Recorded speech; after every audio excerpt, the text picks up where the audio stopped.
All right, welcome everyone. We are Semblance of Sanity. I'm Caleb. I'm Jacob. And we're here for Bakemonogatari, episode 11. All right. The exorcism has been For exorcised. Sengoku, yes. Yep. Probably one of the more awkward scenes from the show Just a happened bit. in that episode. Yeah. But we don't know what happened with the other snake. So it went back to the Right. people that cursed her. Now, the question is, are they going to tell their story? Are they going to focus on the blame of it being, well, it's kind of what goes around comes around. It's their fault. Is it Araragi's fault for messing up the ritual? Is it Sengoku? There's a lot of things they can go with this, and looking forward to seeing what they do next. So without further ado, y'all, let's get into it. All right, everyone, we're going to start the episode in 5, 4, 3, 2, 1, now. Reminisce. Kitty cat. And a dance, and a kitty cat. Another kit. And another cat. Another So cat. many cats. Oh, wait. Yeah.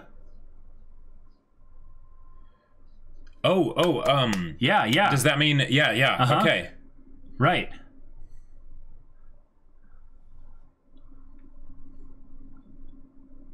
Whoa. Okay. Oh.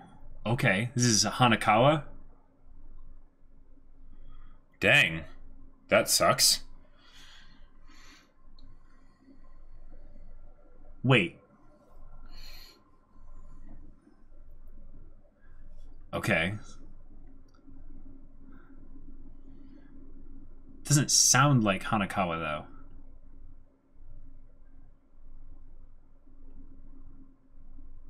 I'm glad that we're getting her story, it seems, though, because...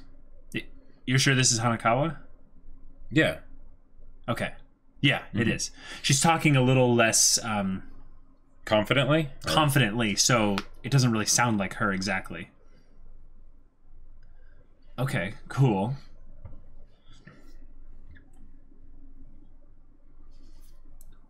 Those eyes are a lot sadder than we're used to seeing. Yeah. And we'll find out what Golden Week is eventually, right? I think that's just a thing in Japan. Sure. I've seen it in other animes, but I don't know exactly when it is. All right, so she's connected to cats. Right. Oh, they're doing the bar thing again. Oh, okay. All right. What's the deal with that?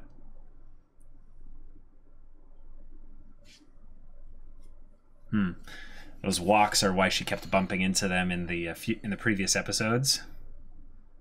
It'd be like sudden Hanekawa appears, you know.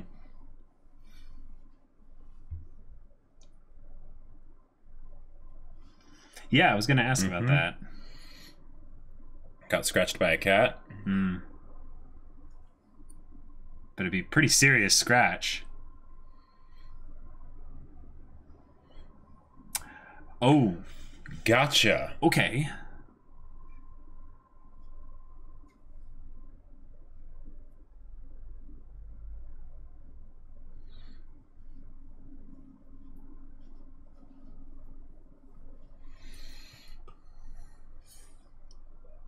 She's already justifying it. Yeah.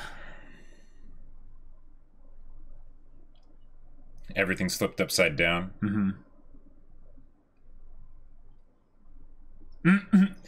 Yeah. The little lie, you know, of it won't happen again. You know, you tell yourself specifically Right. to make it okay. Yeah, don't tell anyone. So they always juxtapose them with these bars in front of them. I think that's maybe for her specifically. It's for her specifically. I know. For these two when they're talking.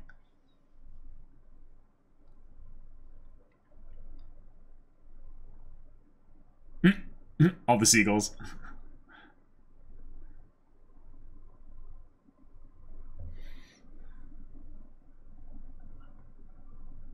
Oh no! Oh, a hurt cat. Because they've made the cat connection with her before, while, in the rapid flicker things. So right.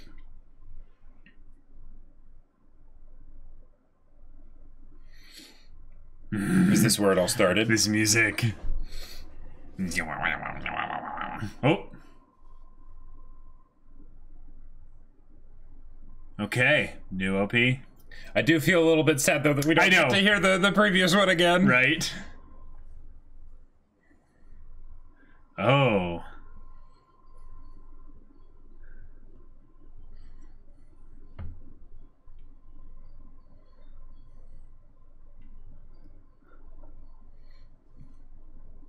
United Arab Emirates, Papua New Guinea, New Zealand. So a bunch of different places. So like traveling, wanting to be free, maybe. Argentina, or wanting to leave to get away. Right. Now, what if the cat is the idea of always landing on its feet? Because originally, when I think cats, I think like stuck up and whatnot, but she doesn't really seem that much like she doesn't seem stuck up. Maybe confident in her. No, I think what it is, if anything, is but the idea of cats are very much connected to spirits a lot of times in myth. Okay. Or maybe the idea that like a cat that scratches you, you know? Like is she gonna, you know, bare her claws and strike back?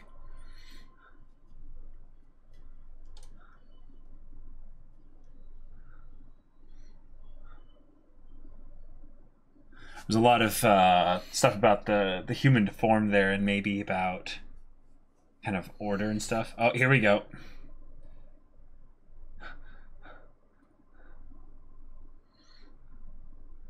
I saw that she was enchanted by a cat. Yeah, and then fall in pressure, so... Yep.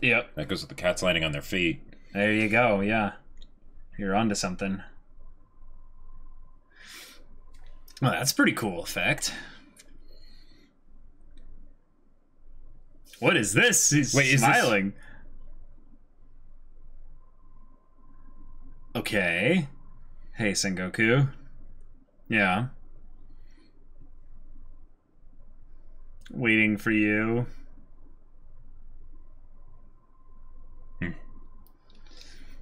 Okay, cool. This is closure from last episode. Yeah,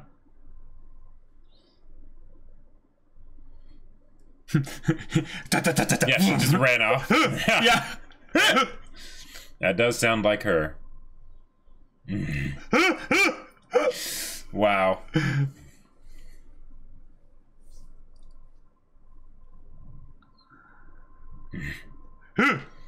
Nice.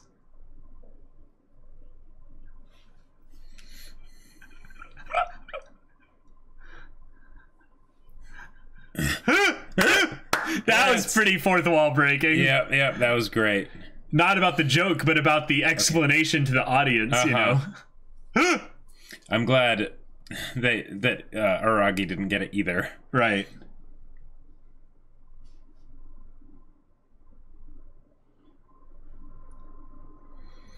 They're doing it again. Yeah.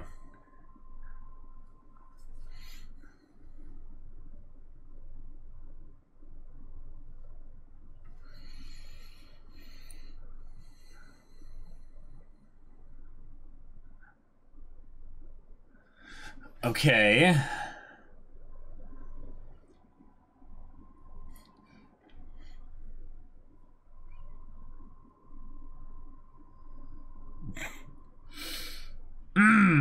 Of course.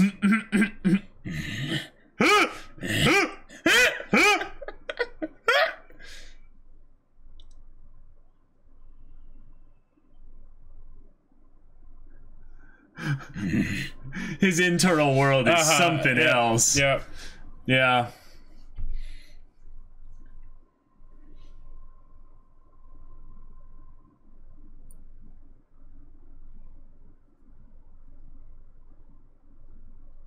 Okay, so retroactive storytelling here.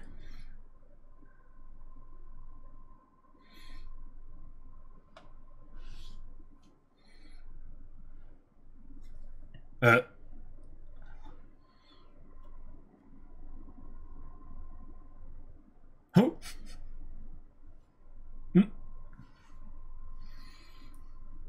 Okay.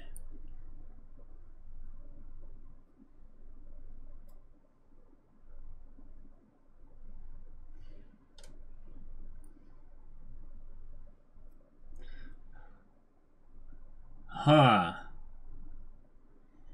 Hmm. Okay. Nice little psychedelic thing here. Semblance of reason. A.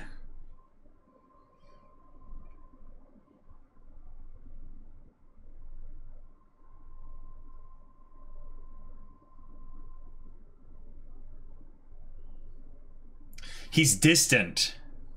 Is this from her perspective? Oh, that there's this world of crazy things that separates the two of them, she's not she a part can't. Of? Yeah, that she can't bridge the gap between. This is true. Yes. Ha!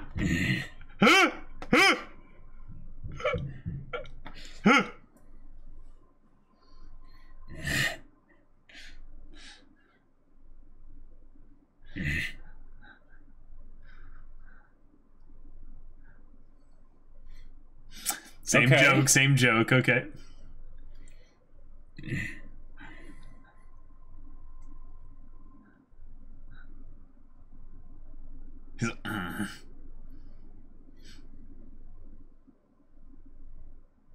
Head pat. Ha! Ha!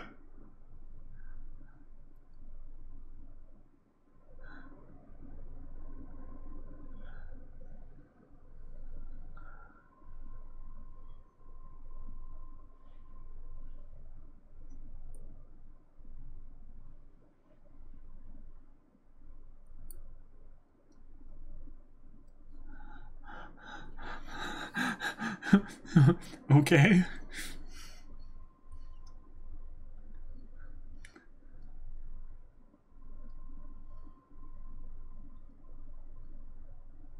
Oh, there it is. There it is. She didn't say anything specifically. Huh. They're focusing on Shinobu so much now. I thought they were going to focus on Hanekawa. Yeah.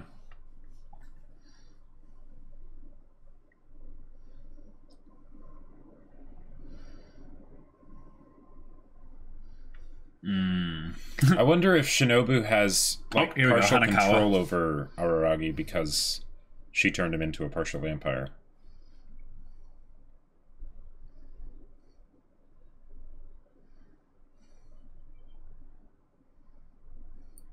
Okay.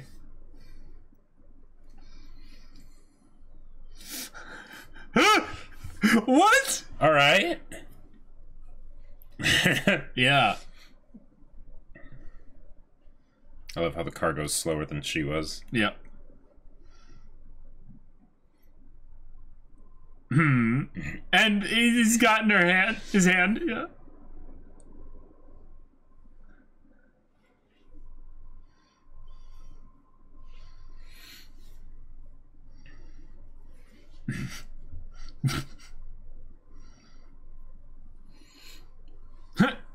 Two episodes is much better than 3. Right?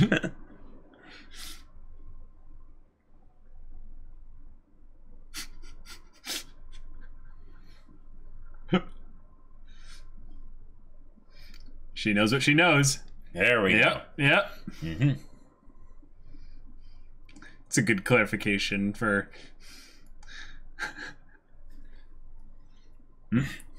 That's what I haven't seen before. Yeah.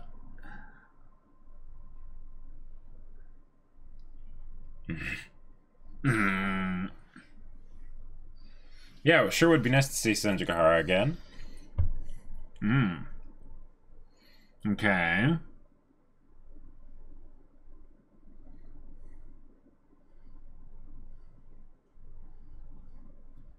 Why not?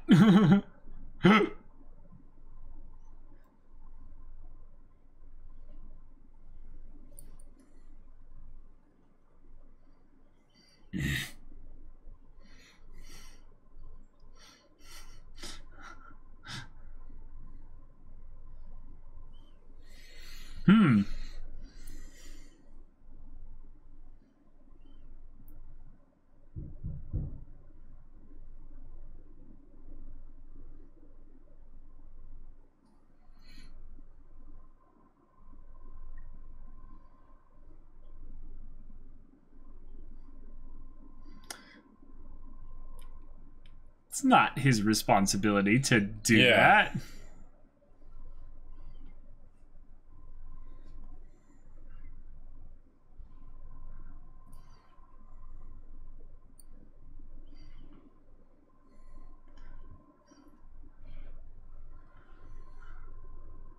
Good.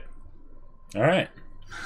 I love how she set up a problem basically to solve all in the same thing by saying, "Look, I'm good. I'm helpful to you." Yeah. And the fact that she specified the gender, I wonder if that means that they're going to be a character.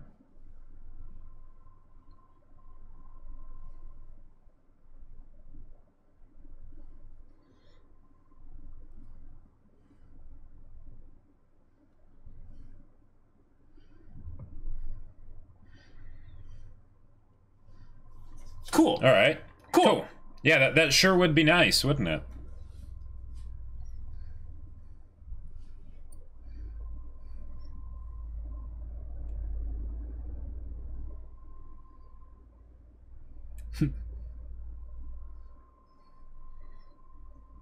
Keikaku Dori.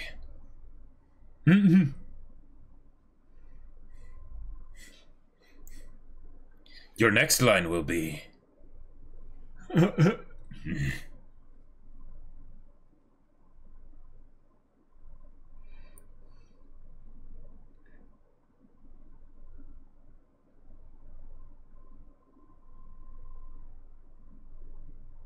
Oh, whoa. Is this going to be like a resurgence of what it was before, kind of a thing? Maybe. The cat little thing on her hair had like different eyes. Oh, it did? On it, yeah, for a split second.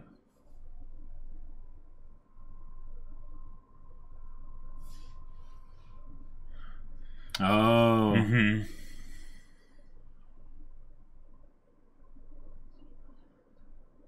Oh, okay. We are going to find out what it is. Okay, cool.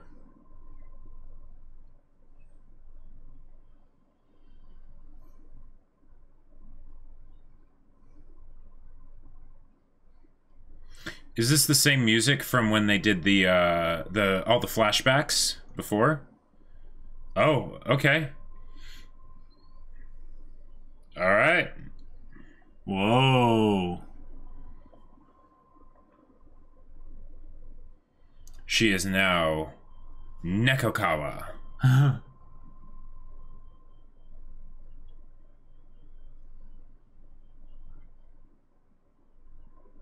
Okay.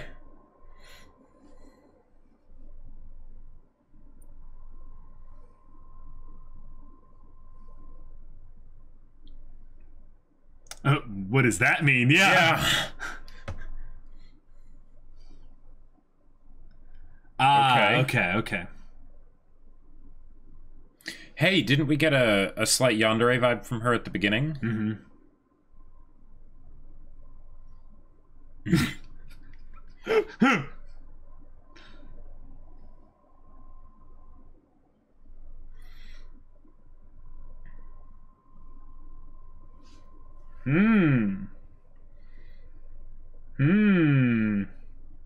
Is that when the thing with Shinobu happened?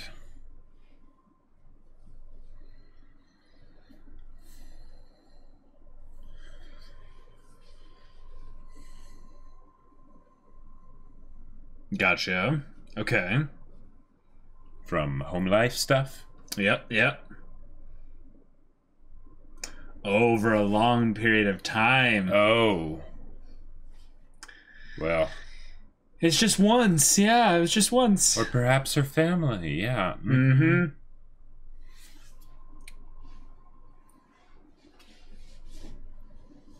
So is the cat part of her the part that basically is free? Sure. And just... Oh. Okay. And maybe exercising power? Oh. Okay. Oh my gosh. Like when it often appears in video games. Right. Yes, because it's a very overused trope, for sure.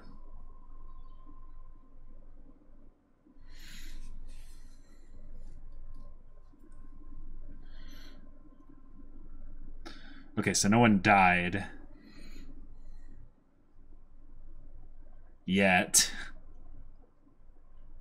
Oh, she hunted them down, basically. Pain. Okay. All right, there you go. I see.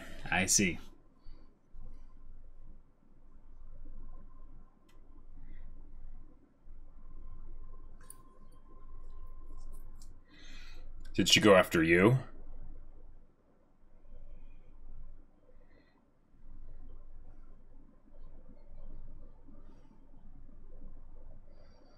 Dang. Wow. Muda.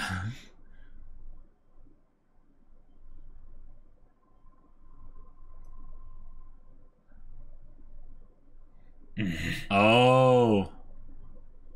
Giving a time limit to this here.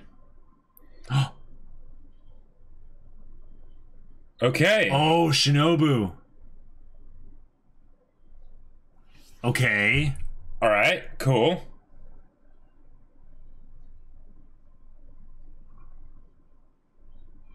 Oh my gosh.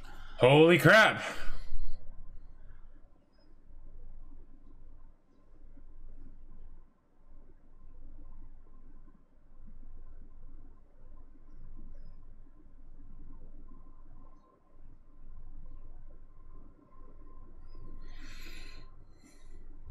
Gotcha.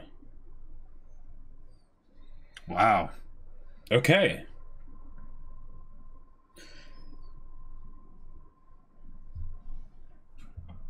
That was very interesting. Yeah.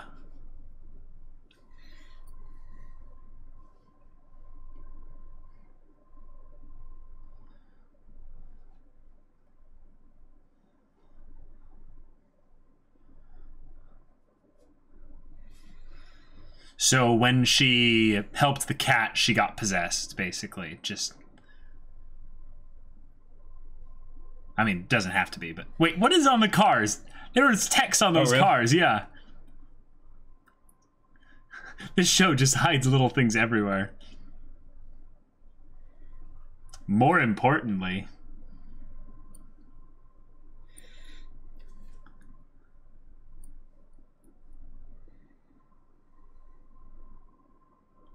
Is that maybe a projection from her own past experience? No, I think she's trying to be friends. But it's...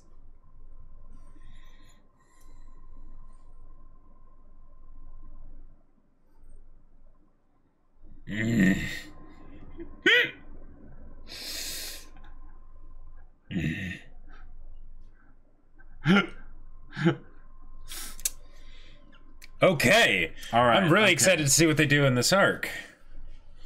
Because I don't think we've had something where it seemed like they might be going into two different arcs at the same time. Like, what do you mean? Well, because, like, at the beginning, it's like, okay, Hanekawa. And then they had all this focus on Shinobu. And then they went back to Hanekawa, but then Shinobu was still involved in the past of Hanekawa. Yeah, but she's been involved in multiple things. This is clearly a Hanekawa focus. Right. The thing is, I think what they're more of saying that is if you watch this in a different order, they're hearkening back to something that we've already seen, essentially. Sure. Because Shinobu's never, like... She's almost never done anything really in the show. Like, I think the most was, like, when she topped off Araragi for when he faced Kanbaru. Uh-huh. And, like, Kanbaru helped with the whole thing with Sengoku. Okay. But that was, like, after her arc was resolved, so it, like, it kind of fit more. Okay.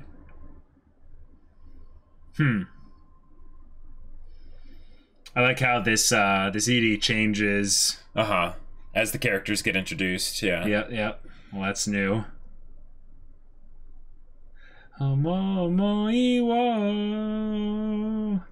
Okay, gotcha. So Hanekawa, getting some good focus on her. Yep. We have another character with a tie back into her home life, family life, and stuff. That's a problem peaking back up again.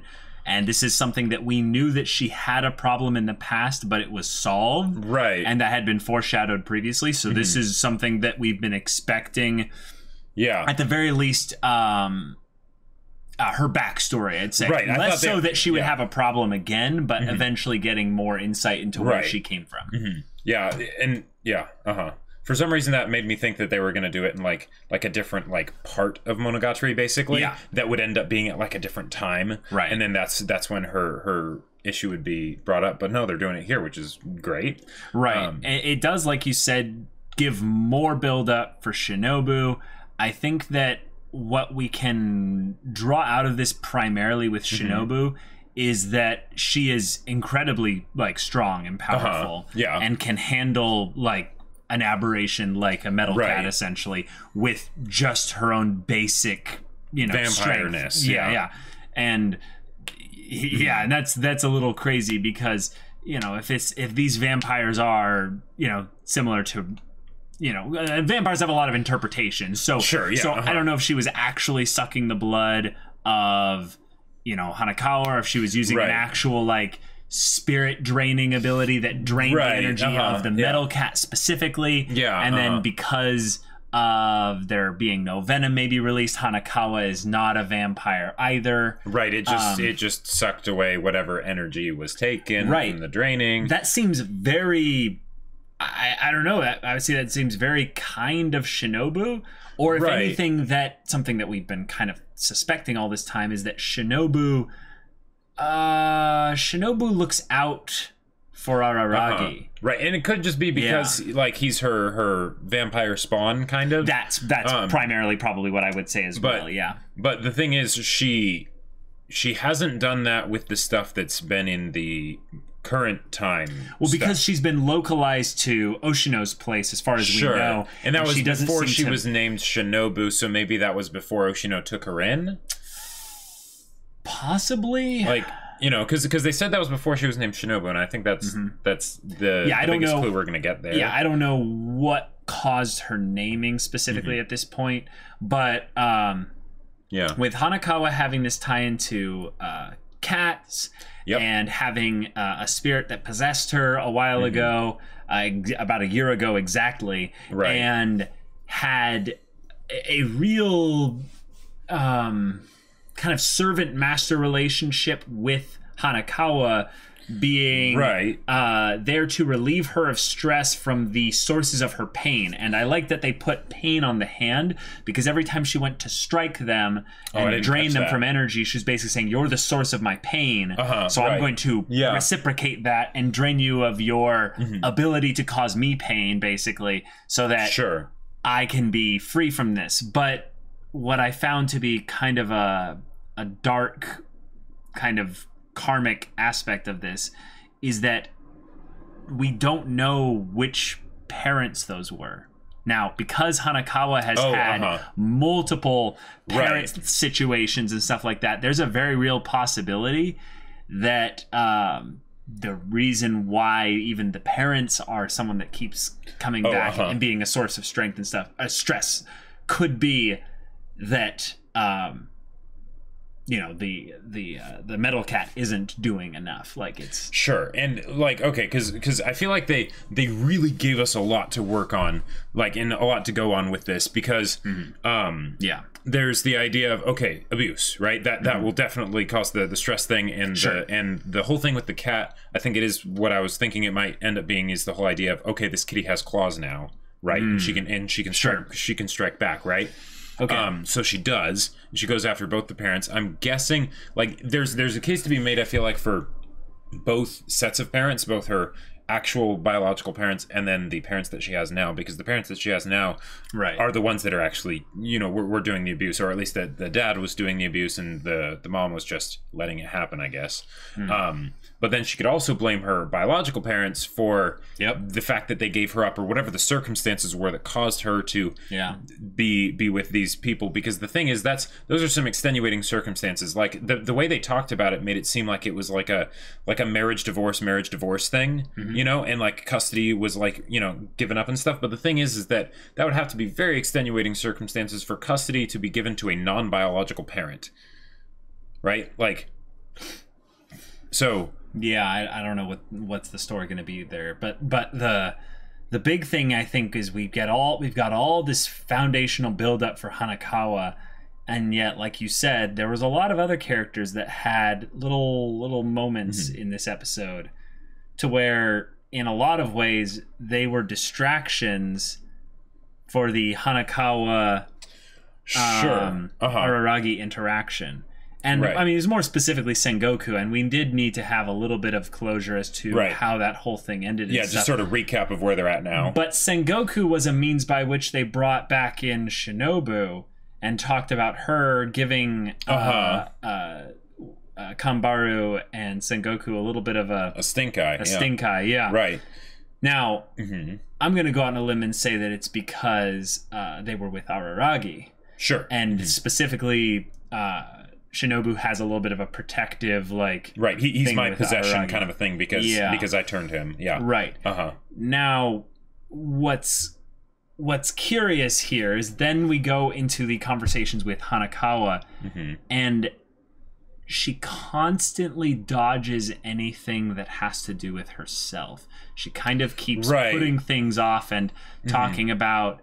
how things are more importantly, need to deal with other people's problems and stuff. And she is the student, council president or what have you. Sure. So maybe that's part of who she is as a person. But I think this is part of her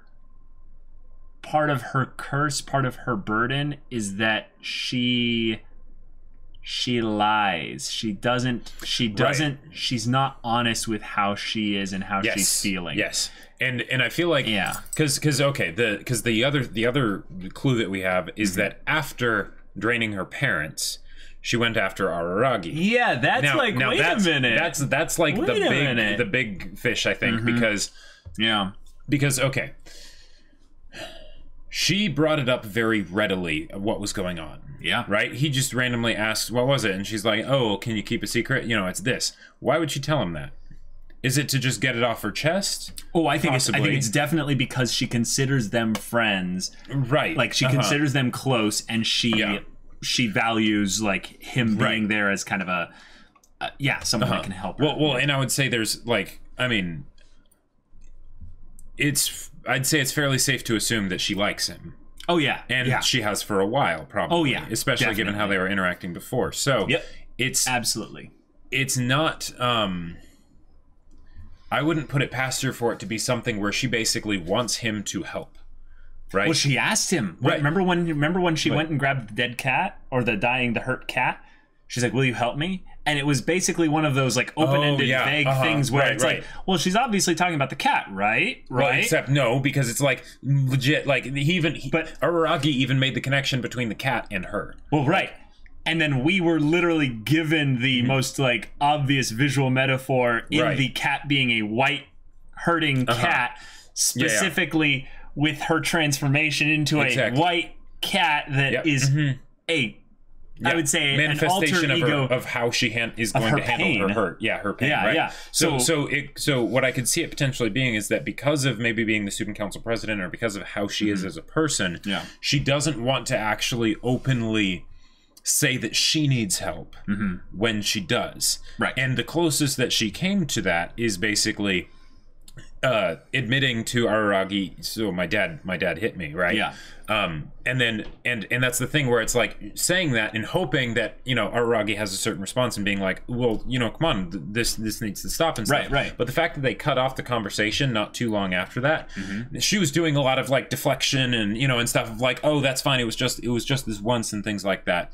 But and there was also a weird point where she just kind of left the scene. Like, remember that? Right. And then Sengoku suddenly shows up, and Araragi's not with her. It was one of those moments where I was like... Or was that in present time, and then she showed up, and then Sengoku just dashed away? Or no? No. Wait. No.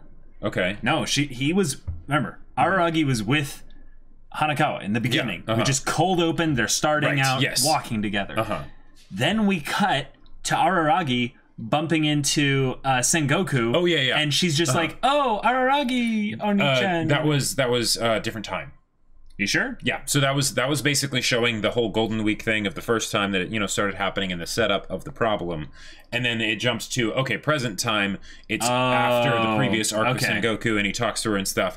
And then, but gotcha. Hanekawa still ends up, like showing up, and then Sengoku immediately dashes away. Okay, then that throws everything else out of whack then, because I was saying that the cat was something for the present stuff there. No, if that's the case, then the cat, that whole thing there, will you help me, is the very beginning. That was a year ago. Yeah, that's right. That's what started it all. And potentially because of how Araragi responded, she then bottled things up even more. And she's like, okay, I'm not gonna tell him about any of my problems, because here's the thing. That kind of like, well, it doesn't make sense, right? It doesn't seem logical, and of course her emotions are totally out of whack, because one, she wouldn't be having the problem if she wasn't, and she's dealing with a very serious problem.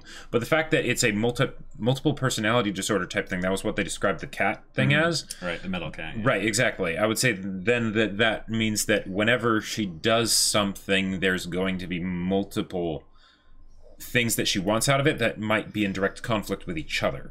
I don't think that the other personality in the metal cat interferes with her regular everyday life. Okay, but I don't think it does. But it feels very specific that they chose to have it be a multiple personality thing with her, as opposed to some other entity like with, say, Kanbaru or something like that. No, the visual. Okay, sure. I think that the visual storytelling with her up to this point is that she's been caged. And that's the whole thing, is that she has been caged all this time in her family setup. That's why whenever she has a day off, she doesn't want to go home. She walks around and stuff. It's the same. Yeah. It's another representation of these other characters who have problems at home and they just don't want to go back home. So she stays out at school really late. She goes and takes walks and stuff. She bumps into people. It's almost as if she's silently crying for help. And also she likes the experience of being free. So every time we've been seeing these bars in front of her and stuff, I think that's just more framework to showcase that she's a person that's caged inside. She feels locked away and she can't get out. She needs to be free. So the cat is basically, the metal cat is this perfect opportunity for her to just go free and in some ways lash out at the source of the pain. Right. Totally makes sense. Obviously something that is a finite, not a final response, basically. Right. It's a temporary solution to an ongoing problem. Yeah. So she needs to deal with the internal stuff, and I think that's where maybe you are right in that she sought help for the internal stuff initially by going to someone like Araragi, who probably then took her to Oshino and then had, the whole thing and stuff like that. And maybe the reason why that they ended up she ended up chasing him was not because he was a source of her stress necessarily. He could have been, but it might have been because he was following her and trying to just keep track of her. Oh, sure. And then basically aggro her away from someone else. So then he becomes the target.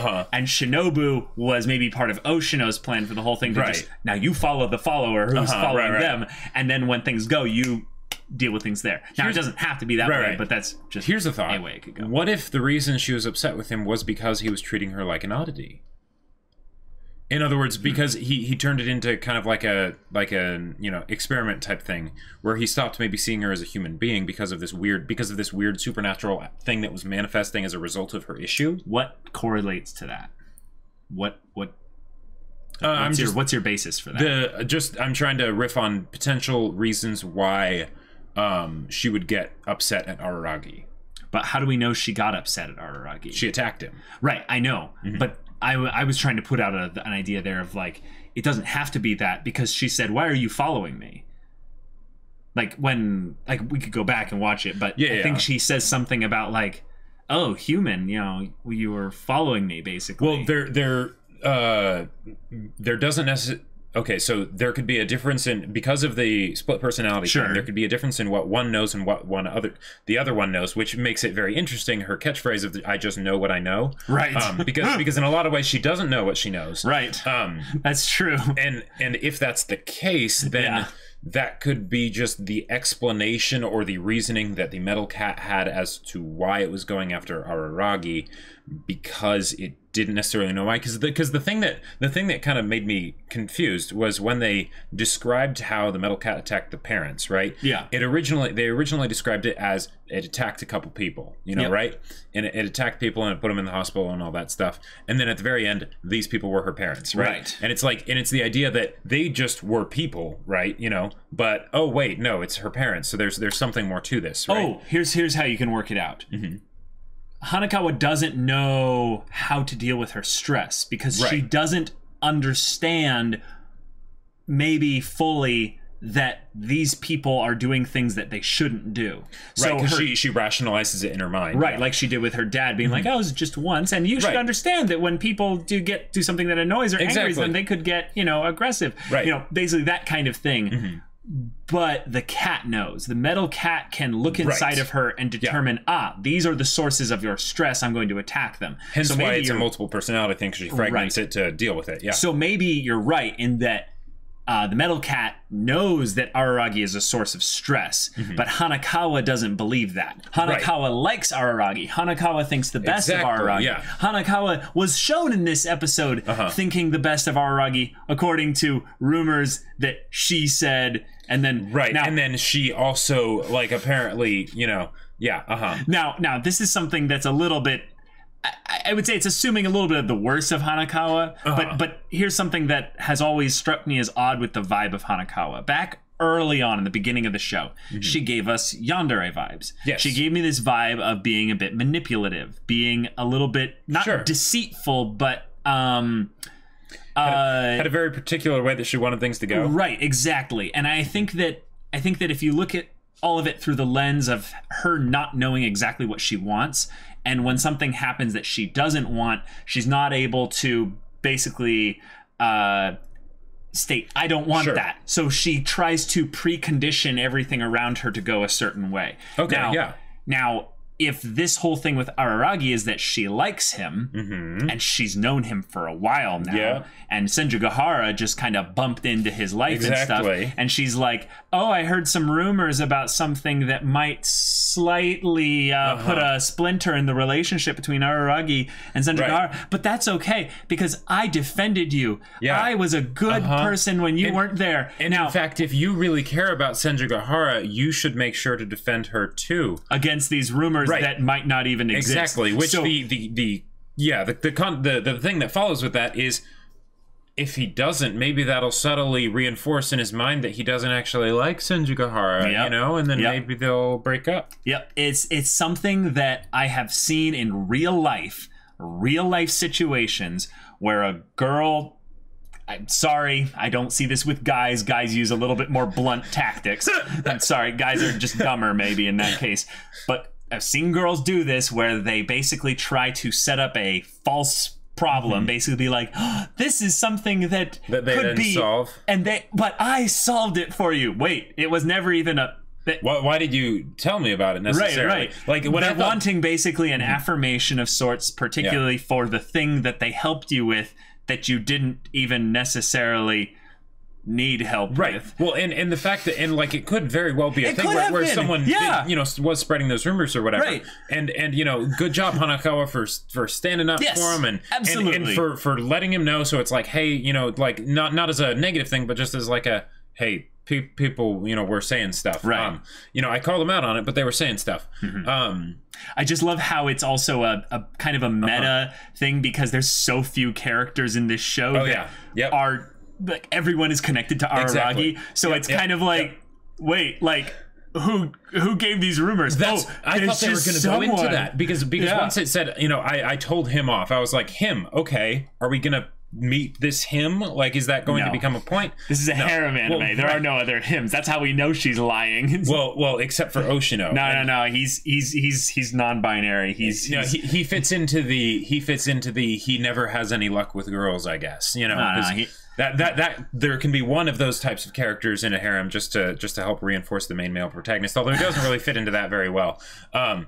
But yeah. So all that being said, I am with you, Jacob. I love how much they've given us to set up her story here, because she was one of the first characters introduced into the story, juxtaposed against or juxtaposed next to Araragi. So So it's like, well, this has been a long time coming, and it's almost like, wait, like we're coming up on the end of the first cour here. Is this like one of the big important storylines that we're going to have before basically they transition into whatever the next cour is? Well, because with this episode, there's 4 episodes after for Bakemonogatari, because it's a 15-episoder. Oh, it is 15 episodes. 15 episodes. Oh, okay. Well, then never mind. but here's the thing: because of how much they brought up Shinobu, and Shinobu is the one other character that has been previously set up in this show so far that hasn't gotten development. So they could do. They could almost do like 2.5 episodes per, by like partially, reinforcing the idea of, Shinobu's important and we're gonna do stuff with her character, and then focusing on this here. Now, one of the things that I would love to see them do here is given Hanekawa and the whole idea of the multiple personality disorder aspect of the Metal Cat, and the fact that she has a long-standing like connection to Araragi. Okay. I feel like they can do some really cool stuff here with just basically having the emotions get more complicated, and we'll be able to follow it easier. Right. Because that makes sense. Because they're not just introduced. Because they're not easily understood by her. So, right, exactly. They're not easily understood by her, and she's been in the story for a while, even though she wasn't the focus. So we have already kind of gotten the sense, the feeling that there's some stuff kind of sort of like this, so that when it comes up, it's like, okay, we're she's starting to make more sense, right? Right.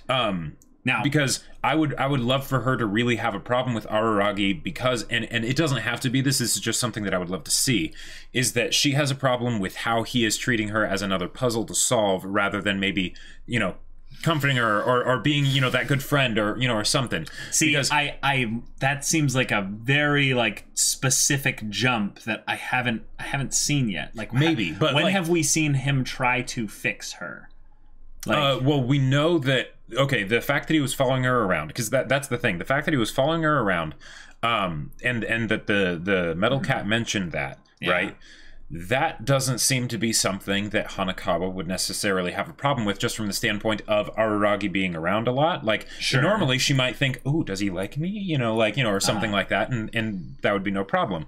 But the fact that assumingly started after she told him about this thing, then that might mean that basically she feels like he sees her differently because she is having an issue, right? And he's not talking to her about it. He's instead doing this other stuff, right? Gotcha. And he hasn't necessarily established himself as being the kind of person that like seeks out all the ways to solve these eccentricities, abnormalities, things that happen. He's kind of got that yes man attitude with regards to picking every side quest that pops into his path, because he wants the most XP for his helping this cast of girls with spiritual problems. And every time he gets a piece of gear like that swimsuit, he makes sure to hold on tight. But if this is GM stealing it from him, no. But if this was before all this stuff happened, right, then he might not have necessarily set up that was like a habit that he does. I think we are like this is deeply ingrained in this boy for whatever reason. Oh yeah, definitely. Yeah. But like, if anything, I can't wait for them to go into that, because like I said, like I am interested in most, if not all, of the girls except. Sengoku's probably my least favorite, and that's probably just because she got less screen time, and it was used in certain ways. But also, I would say Araragi has a lot of curious contradictions. Yes. That this episode I think might bring out in a lot of ways, and I think what you're hinting at is you would like to see Hanekawa call him out on some of those. And right, because the thing is that with the multiple personality disorder thing, that's a great way to just have contradictions, right? Because it's multiple personalities. And if that's something that they can tie back to Araragi as the main character and his own contradictions, that would be absolutely fantastic, and I would love to see it. Yeah.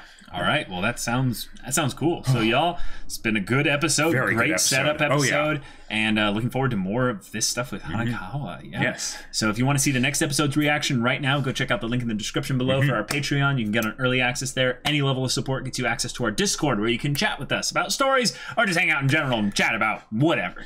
If any of that interests you, we'll see you there. But until then, we're Semblance of Sanity. I'm Caleb. I'm Jacob. And we'll see you all next time.